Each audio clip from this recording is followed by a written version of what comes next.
message you both wanted to express through this collaboration?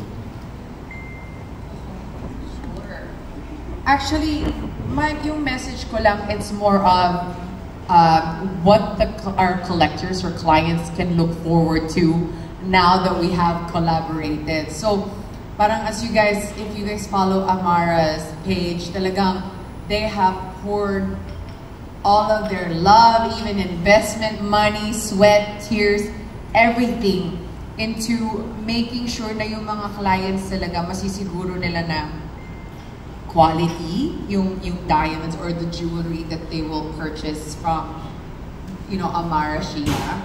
So that's the same thing that the clients can now also expect from Sephira by Amara. Like the same authenticity, same fun, same energy, but elevated.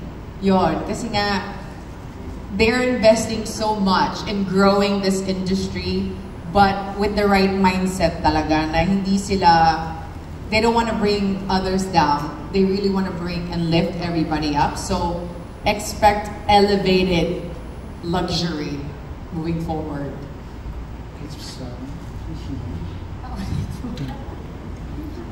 Was there a specific goal or message you both wanted to express through this collaboration?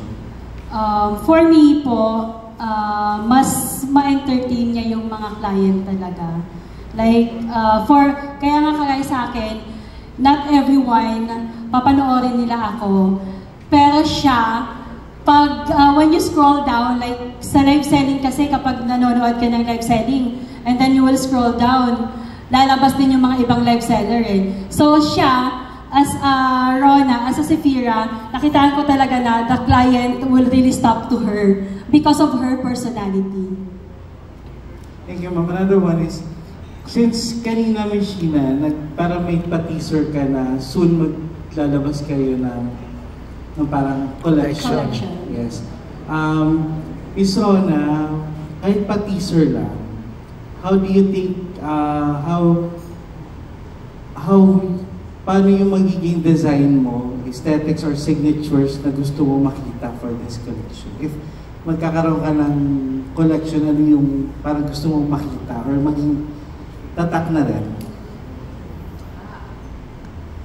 Actually, marami akong peg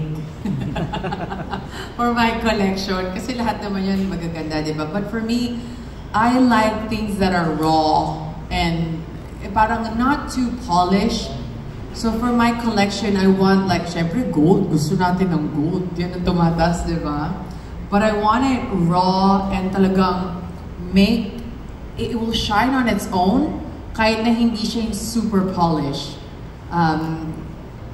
How do I describe? Yeah, parang it's like rough edges. That's how I want it to be. Talagang makikita mo yung ganda niya kahit hindi siya sobrang perfect na That's the kind of collection that I see myself presenting to the world. Not just the Philippines, but the world. Thanks, Miss Rona. Miss Sheena, may pwede ka pang idagdag? Pwede ka pang idagdag, Miss Sheena? Sorry po? Pwede pa po ba kayong idagdag sa sinabi ni Miss Rona? Wala na po. Thank you, ma'am. Congratulations sa collaboration.